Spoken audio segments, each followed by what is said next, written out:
Hey students, welcome back to my channel Bansal biology. आज का जो ये हमारा वीडियो रहने वाला है, इसमें हम डेफ बायो के दिसंबर 2023 के कुछ क्वेश्चंस को सॉल्व करने वाले हैं। So let's get started with the lecture guys and let's see few questions from the December 2023 from the unit dev bio, that is unit 5।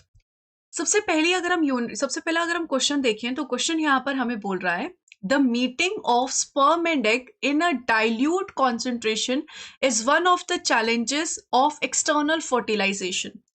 Which of the following proteins help in overcoming the challenge? देखिए क्या कह रहा है कि जब external fertilisation होती है, external fertilisation का मतलब ऐसी फर्टिलाइजेशन जो फीमेल बॉडी के अंदर नहीं हो रही है। इस कंडीशन में जो फीमेल है वो एग को रिलीज कर देती है बाहर, सिमिलरली जो मेल है वो यहाँ पर रिलीज कर देता है स्पर्म को बाहर, और यहाँ पर बाहर उन दोनों के बॉडी के एक्सटर्नल बाहर यहाँ पे फर्टिलाइजेशन होने वाली है। अब यहाँ पर ऑब्वियस सी बात है कि इन दोनों का कॉन्सेंट्रेशन बहुत डाइल्यूटेड होगा as it is external fertilisation. तो इस कंडीशन में अब ये दोनों एक दूसरे से इंटरैक्ट करने चाहिए। तो इंटरैक्ट करने के लिए यहाँ पर हमें कुछ ऐसे इंटरैक्शन के लिए प्रोटीन्स चाहिए जो इनका इंटरैक्शन और ईजिली बना सके। उन्हीं में से एक होता है जिसको हम बोलते हैं रीसेक्ट, जो कि बेसिकली यूज किया जाता है सी अर्चिन के द्वारा। इस कंडीशन में यहाँ पर क्या किया जाता है, जो एग है उसकी जो एग जेली होती है वो बेसिकली यहाँ पर रीसेक्ट मॉलिक्यूल को रिलीज करती है, और ये जो रीसेक्ट मॉलिक्यूल है इसका काम होता है स्पर्म को अट्रैक्ट करना towards the egg, so that यहाँ पर क्या हो सके, इन दोनों का फर्टिलाइजेशन हो सके। तो रीसेक्ट जो है एक ऐसा मॉलिक्यूल है जो बेसिकली यहाँ पर स्पर्म को एग के पास लेकर आ रहा है सो दैट इन दोनों की फर्टिलाइजेशन हो सके। आज जैसा कि आप इसमें पढ़ भी सकते हैं, आप यहाँ पर पढ़ सकते हैं कीमोटैक्टिक एजेंट, यानी कि यहाँ पर केमिकल है जो अट्रैक्ट कर रहा है स्पर्म एक्टिवेटिंग पेप्टाइड, जिसको हम रीसेक्ट भी कहते हैं, जो कि एक 14 अमाइनो एसिड पेप्टाइड है जो egg jelly of the egg निकालता है और स्पर्म को अट्रैक्ट करने का काम करता है। सो यहाँ पर B option will be absolutely correct, without any doubt B option यहाँ पर सही होगा। Let's move towards the next question. अगले क्वेश्चन की तरफ चलें तो पूछ रहा है which one of the following statement is correct for early embryonic development in terms of differentiation. हम यहाँ पर डिफरेंशिएशन का मतलब समझते हैं क्या होता है। देखो, डिफरेंशिएशन का मतलब होता है, फॉर एग्जांपल यहाँ पर एक सेल है, ये जो सेल है ये अभी बहुत सारे फंक्शंस करने के लिए कैपेबल है, यानी कि इसने एक फंक्शन कोई चूज नहीं किया अभी इसने कोई फंक्शन चूज नहीं किया है, लेकिन अगर यहाँ पर इसने समझो ये चूज कर लिया कि इसको अब आगे जाके क्या करना है। फॉर एग्जाम्पल इसने यहाँ पे चूज कर लिया कि अब तो मैं स्किन सेल हूं, अब तो मैं स्किन में जो भी फंक्शन है सिर्फ वही करूंगा। तो इसका मतलब क्या हो गया कि तुम डिफरेंशिएट हो गए।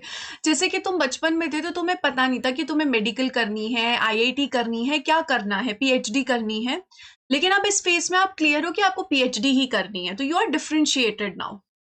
अब इनसे रिलेटेड यहाँ पर कुछ टर्म्स दी गई हैं जिनको देखकर हमें बताना है कि कौन सी स्टेटमेंट सही रहेगी। तो अगर हम यहाँ पर इसको बहुत अच्छे से समझने की कोशिश करें तो यहाँ पर बेसिकली जो पहली टर्म है वो बिल्कुल क्लियर है, करेक्ट है। The first stage of commitment is termed as specification, while the second stage is determination. फिर से हम उसी सेल पे चलते हैं। समझो यहाँ पर फिर से एक ऐसा सेल है जिसने अभी डिटरमाइन नहीं किया उसको स्पेसिफिकली कौन सा फंक्शन करना है। तो ये क्या हो गया, एक स्टेम सेल हो गया जो डिवाइड कर करके अपने और बच्चे करता है। अब समझिए इसने क्या किया, इसने यहाँ पर एक कमिटमेंट किया, एक स्पेसिफिकेशन किया कि मैं यहाँ पर आगे जाके फॉर एग्जांपल स्किन सेल बनूंगा। इसने कमिट करता है, सबसे पहले इसका काम क्या होता है, कमिट करना। लेकिन ये जो कमिटमेंट है तो ये रिवर्स बैक भी की जा सकती है, यानी कि जैसे कि इसने सोचा था कि ये स्किन सेल बनेगा, लेकिन अब इसने बोला है कि नहीं मैं स्किन सेल नहीं बनूंगा, तो ये रिवर्ट भी हो सकता है। लेकिन अगर कमिटेड सेल ने एक बार डिटरमाइंड हो गया स्किन सेल के लिए, तो डिटरमाइंड होना मतलब अब तुम क्या नहीं कर सकते, अब तुम फिर से बैक नहीं जा सकते। अब तुम यहाँ पर क्या हो चुके हो, अब तुम यहाँ पर स्पेसिफाई हो चुके हो कि अब तुम्हें स्किन सेल ही बनना है। तो सबसे पहली स्टेज होती है कमिटेड स्टेज। कमिटेड स्टेज जो है वो रिवर्स बैक की जा सकती है। फॉर एग्जाम्पल आप यहाँ पर नॉर्मली एक रिलेशनशिप को ले सकते हो कि नॉर्मली जब एक रिलेशनशिप होता है तो उस रिलेशनशिप में किसी भी रीजन की वजह से ब्रेकअप हो जाता है, तो हम यहाँ पे क्या आ जाते हैं, वापस आ जाते हैं। लेकिन उसके बाद रिलेशनशिप के बाद एक स्टेज आती है शादी की, जिसमें यहाँ पर वापस जाना बहुत मुश्किल का काम होता है। तो आप इसको इस तरीके से रिलेट कर सकते हैं कि पहला जो फेज होगा वो कमिटेड स्पेसिफाइड फेज होगा और उसके बाद डिटरमाइंड फेज होगा। डिटरमाइंड फेज यानी कि अब आपने सोच लिया, बिल्कुल कंफर्म हो कि अब तो आपको स्किन सेल बनना ही है। और समझो ये कमिटेड सेल पहले क्या था कि इसको स्किन सेल बनना है, लेकिन फिर इसने अपना चेंज करके फेट ये बोल दिया कि मैं एपिडर्मल सेल बन जाऊंगा। तो इसने अपना जो डिटरमाइंड फेज है वो क्या कर लिया, स्किन सेल की जगह एपिडर्मल सेल की तरफ रख दिया। तो सबसे पहले क्या होता है, स्पेसिफाइड होता है, स्पेसिफिकेशन होता है जो कि रिटर्न बैक किया जा सकता है, और उसके बाद डिटरमाइंड होता है जो कि फाइनल होता है। सो इस तरीके से यहाँ पे कौन सा ऑप्शन सही हो जाएगा, A option is absolutely correct. Next जो क्वेश्चन है वो तो CSIR के एक ऐसा क्वेश्चन है जो CSIR को बहुत पसंद है, उनमें से एक टॉपिक है that is Drosophila. So Drosophila से बेसिकली क्वेश्चन आ रहा है जिसमें यहाँ पर बेसिकली बाइकॉइड की बात की जा रही है। बाइकॉइड हमें पता है कि मेनली ये किस चीज के लिए रिस्पॉन्सिबल होता है, एंटीरियर पोर्शन जो है उसको बनाने के लिए रिस्पॉन्सिबल होता है। इन्होंने यहाँ पर आपको 4 ऑप्शंस दिए हैं और ये किन में प्रेजेंट है, पहले 3 ऑप्शंस है जिसमें बाइकॉइड डेफिसिट है, यानी कि ऐसा एम्ब्रियो है जिसके पास बाइकॉइड ही प्रेजेंट नहीं है, और चौथी कंडीशन है जो वाइल्ड टाइप है। अब इन चारों में इन्होंने क्या किया है, बाइकॉइड mRNA बाहर से डाला है।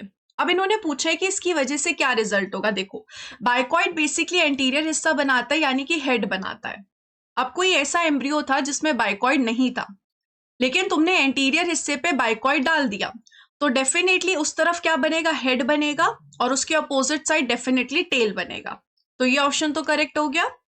सिमिलरली फिर से एक ऐसा एम्ब्रियो जिसमें बाइकॉइड नहीं प्रेजेंट था, उसमें अपने एंटीरियर हिस्से पे अगर बाइकॉइड डाला है तो यहाँ पर हेड बनना चाहिए था, टेल कैसे बन गया यहाँ पे, टेल तो नहीं बनना चाहिए था। बी ऑप्शन गलत हो गया, इसको काट दो, इसको काट दो, ए पक्का सही। अब सी और डी में कॉम्पिटिशन है। आपने बाइकॉइड को सेंटर पे डाला है, एक बाइकॉइड डेफिसिट में आपने बाइकॉइड को सेंटर में डाल दिया है। अगर बाइकॉइड में सेंटर में डाला है तो बाइकॉइड कहां बनना चाहिए था, बाइकॉइड सेंटर में आ गया है, तो बाइकॉइड जो है एंटीरियर हिस्से को सेंटर में बनाना चाहिए था, यानी कि हेड जो है वो सेंटर में बनना चाहिए था। लेकिन इस कंडीशन में तो सेंटर में टेल बन रही है, तो ये वाला ऑप्शन भी नहीं हो सकता। लास्ट है कि एक वाइल्ड टाइप एम्ब्रियो है, यानी कि बिल्कुल नॉर्मल एम्ब्रियो है। नॉर्मल एम्ब्रियो में एंटीरियर की तरफ बाइकॉइड प्रेजेंट होता ही होता है, इसमें पोस्टीरियर हिस्से पे भी बाहर से बाइकॉइड डाल दिया है। एंटीरियर में नेचुरली बाइकॉइड है तो वो हेड बनाएगा ही बनाएगा, पोस्टीरियर में आपने आर्टिफिशियली जो है बाइकॉइड डाल दिया है तो उधर भी हेड बन जाएगा, और बीच में यहाँ पे टेल बन जाएगा। सो कौन सा ऑप्शन सही हो जाएगा, यहाँ पर डी ऑप्शन जो होगा वो बिल्कुल करेक्ट होगा। आप इसी चीज को, इसी एक्सपेरिमेंट को आप यहाँ पर भी देख सकते हैं, सेम उसी तरीके के एक्सपेरिमेंट किए गए हैं। जहां पर भी आप बाइकॉइड पुट करेंगे वहां पर बाइकॉइड हेड बना देगा, तो जिस तरफ बाइकॉइड डाला जा रहा है उस तरफ यहाँ पर हेड आना चाहिए था, तो इस हिसाब से डी ऑप्शन जो होगा वो बिल्कुल करेक्ट हो जाएगा। Let's move towards the next question. Next question जो है CSIR ने मैच द कॉलम पूछा है। सिंपल आपको मैच द कॉलम करना है, डिफरेंट फैक्टर्स यहाँ पर दिए हुए हैं। मैच द कॉलम की ये बहुत अच्छी बात होती है कि अगर आपको एक दो ऑप्शंस भी आते हैं ना तो आप कर सकते हैं, तो इसलिए आप सेक्शन सी में जब भी क्वेश्चन सॉल्व करें ना तो ऐसे क्वेश्चंस को जरूर ढूंढा करिए। सबसे पहले आइए हम डी ऑप्शन को देखते हैं, प्रोटामाइंस। प्रोटामाइंस बेसिकली क्या होते हैं, अगर आप नॉर्मली देखोगे ना तो जो हिस्टोन होता है उसके around proteins, I am so sorry, histone जो होता है उसके अराउंड नॉर्मली DNA जो होते हैं वो रैप रहते हैं, लेकिन स्पर्म के केस में इन हिस्टोन्स की जगह प्रोटामाइंस प्रोटीन प्रेजेंट होते हैं जिनके अराउंड DNA रैप होता है। तो बेसिकली प्रोटामाइंस प्रोटीन मेल के प्रोन्यूक्लियाई यानी कि मेल के स्पर्म में मिलते हैं और उनमें DNA जो है उसके अराउंड रैप रहता है। तो डी का क्या हो गया, थर्ड हो गया। जैसे ही डी का थर्ड हो गया मैं बाकी सारे ऑप्शंस को कट कर सकती हूँ और सी ऑप्शन को यहाँ पे मार्क कर सकती हूँ। यही फायदा होता है मैच द कॉलम का सेक्शन सी में। अगर हम सोडियम चैनल्स की बात करें तो सोडियम चैनल्स बेसिकली क्या करते हैं, सोडियम चैनल्स बेसिकली सोडियम को सेल के अंदर लेकर आएंगे।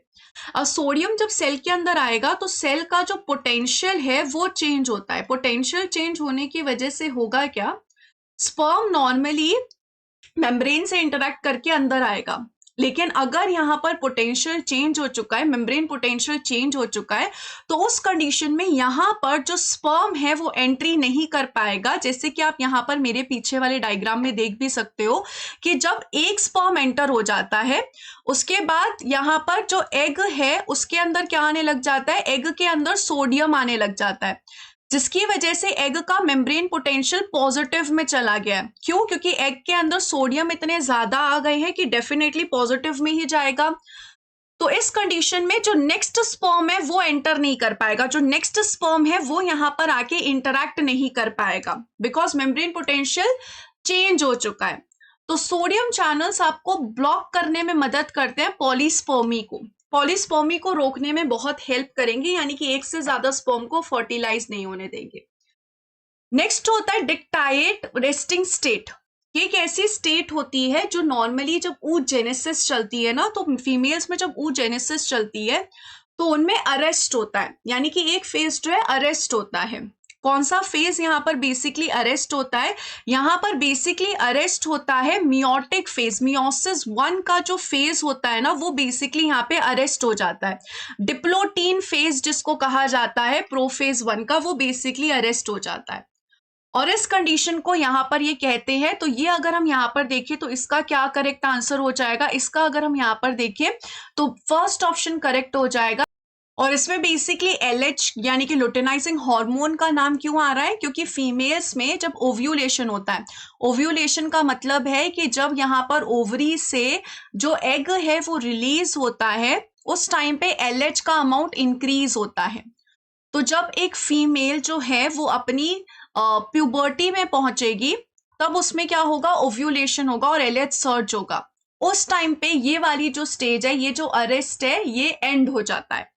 इसलिए यहाँ पर इसका बी ऑप्शन का फर्स्ट यहाँ पर बिल्कुल करेक्ट होगा, क्योंकि यहाँ पर ये वाली जो स्टेट होती है, ये कब से चलती है? जब एक लड़की फीटल फॉर्म में है, खुद एक फीटल फॉर्म में है, तब से लेके वो यहाँ पर चलेगी कब तक? जब तक उसकी प्यूबर्टी नहीं आती। प्यूबर्टी में जैसे ही LH सर्ज हुआ, ओव्यूलेशन आया, वैसे ही ये स्टेज खत्म हो जाती है।